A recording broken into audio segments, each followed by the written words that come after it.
say equal, you say rights. Equal. Rights. Rights. Rights. When I say equal, you say rights. Equal. Equal.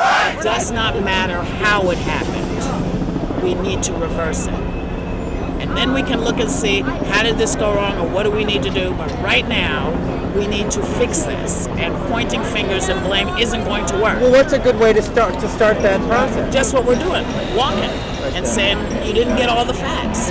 Any word to people in the crowd today who might be like-minded of people in California who have been going to those extremes? Check your facts. It is said that the Mormon Church put a lot of money into making sure that this passed. And so I think people are in front of the church saying, listen, we either have separation of church and state or we don't. And I think that a lot of people just want to make their voices heard in solidarity because you can still go to Connecticut. You can get married in Connecticut, you know, and I think people just kind of feel like they would like the rights, if they want to get married, that all Americans have, and that is to raise your children, to raise your family, to do all the things that you want to do and achieve the American dream. And you don't have to be my idea of the American dream or even your idea. It's just the idea of the American dream. And so why do you suppose that events like this bring everyone together? I mean, we've talked to people who are straight, who are gay. You know, why is everyone here supporting this message? Because it could be any one of us. These, you know, laws are meant to change and meant to move. They're always fluid. I was saying to somebody, you know, 30, 40, 50 years ago, you know, it was illegal for black and white to get married. It was against the law. You know, it was on the books, and then time moved and people said, oh, I get it now, and we were able to move that along. So, you know, if you're not a religious person, then this really doesn't make any sense.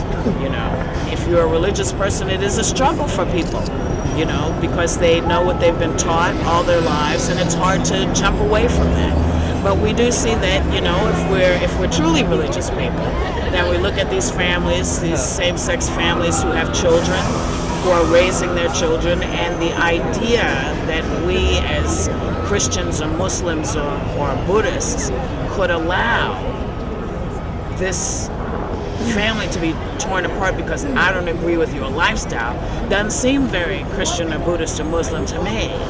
But, you know, that's just me. And I talked to a couple of people about this. My last question here to follow up. You know, the Mormon church based on polygamy back in the day, is that ironic in any way? What does that mean to you? I have to tell you, you know, the Mormon church a long time ago had polygamy. There are certain sects that do. The Mormon church does not believe in polygamy as it stands right now. So I don't want to mix apples and oranges. I don't want to say, well, look at what y'all are doing. I simply want to say, take a look at the facts and take a look at the families and then make your decision. Don't make it just based on something that someone says on a piece of paper. Get to know folks. Go out and meet families and see what they're talking about. And maybe you'll find a way in your heart to understand why it's important. Great, thank you so much. That was moving over. Hey, Mommy. Hi, Mommy. How are you? How you doing? Good. Good to see you. Good to see you. Thank you. Hi, Whoopie. How are you? I'm Jennifer Ramirez. So from the Outside Violence Project. Thank you for coming out here to support us. Okay. Cool.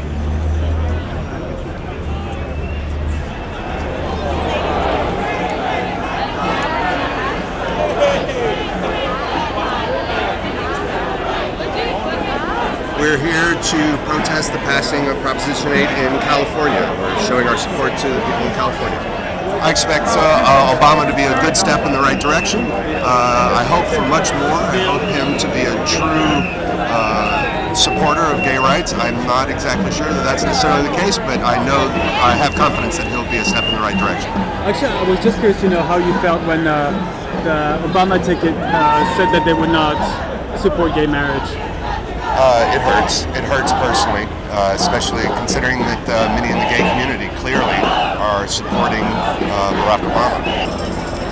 Was it a surprise for you that Proposition 8 passed in California? It is and it isn't. I mean, it's a surprise. I'm amazed that they could still ramp it up. I was surprised at the number of people who split tickets, who would be voting for Obama and yet against, or for yes on Proposition 8. That is a little surprising, but at the same time, I've become such a cynic as of late, seeing what I see on a daily level, that I'm not surprised, unfortunately. I hope for more. There's always hope, and I think we'll win. I think the right thing will always come up. I'm not that much of a cynic, at least not yet.